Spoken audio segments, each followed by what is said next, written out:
বিসমিল্লাহির রহমানির রহিম। সাধারণত নৈতিক নিয়ম লঙ্ঘন করাকে অপরাধ বলে। যদিও দণ্ডবিধিতে অপরাধ বা ক্রাইমের নির্দিষ্ট কোনো সংজ্ঞা দেওয়া হয়নি, তবু 40 ধারা পর্যালোচনা করলে বলা যায় যা শাস্তিযোগ্য তাই অপরাধ।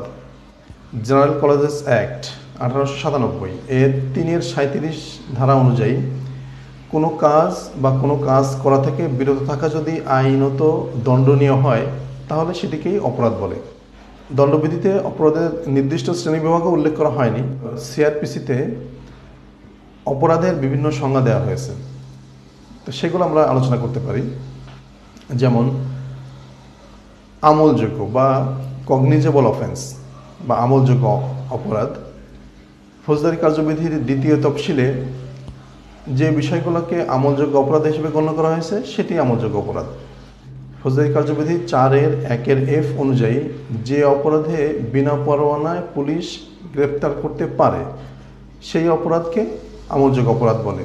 যেমন চুরি, কেউ চুরি করলে পুলিশের গ্রেপ্তারি পরোয়ানার প্রয়োজন হয় না, গ্রেপ্তারি পরোয়ানা ছাড়াই সংশ্লিষ্ট ব্যক্তিকে গ্রেপ্তার করতে পারে, এটি হলো আমলযোগ্য অপরাধ।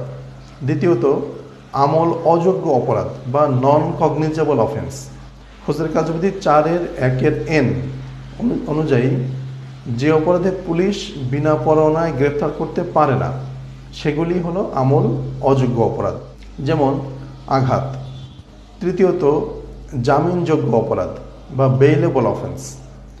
এটিও ফৌজদারি কার্যবিধির 2য় তফসিলে উল্লেখ করা হয়েছে কোন কোন অপরাধগুলি বেইলেবল অফেন্স বা জামিনযোগ্য অপরাধ। 4(1)(b) অনুযায়ী যে অপরাধে কোনো ব্যক্তি অধিকার হিসেবে জামিন চাইতে পারে সেটি হলো জামিনযোগ্য অপরাধ। চতুর্থত জামিন অযোগ্য অপরাধ অর্থাৎ নন বেইলেবল অফেন্স।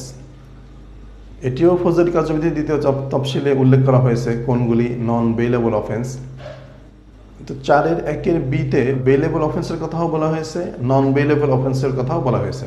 সেখানে বলা হয়েছে যে অপরাধে কোনো ব্যক্তি অধিকার হিসেবে জামিন চাইতে পারে না তাকে নন বেইলেবল বা জামিন অযোগ্য অপরাধ বলে। যেমন ডাকাতি করা 395, এক্ষেত্রে কোনো সংশ্লিষ্ট অপরাধী অধিকার হিসেবে জামিন চাইতে পারবে না। পঞ্চমত মীমাংসাযোগ্য অপরাধ।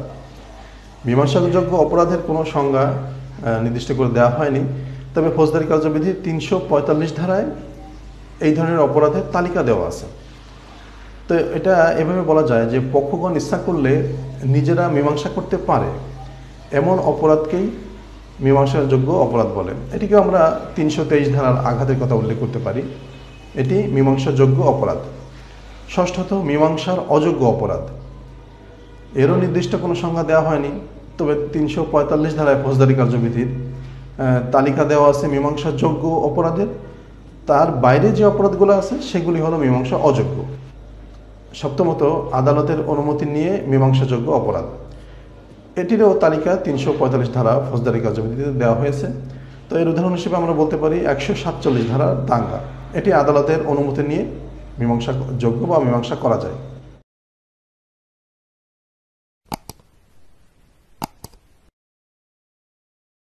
অপরাধের উপাদান বা বৈশিষ্ট্য উল্লেখ করলে আমরা এভাবে উল্লেখ করতে পারি। প্রথমত এটি একটি কাজ, কোনো কাজ, যেমন কেউ মারামারি করলো, চুরি করলো, ডাকাতি করলো, একটি কাজ করা হলো।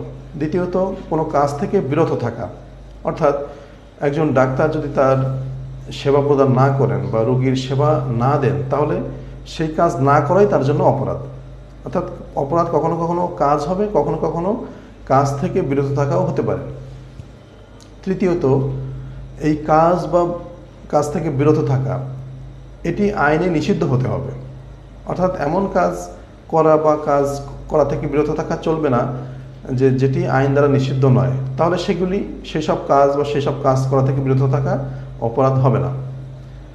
চতুর্থত এই কাজে বা কাজ করা বিরত থাকা এখানে শাস্তির ব্যবস্থা আছে। পঞ্চমত অনেক ক্ষেত্রে পরিকল্পনা থাকে। ষষ্ঠত অনেক ক্ষেত্রে পরিকল্পনা থাকে না।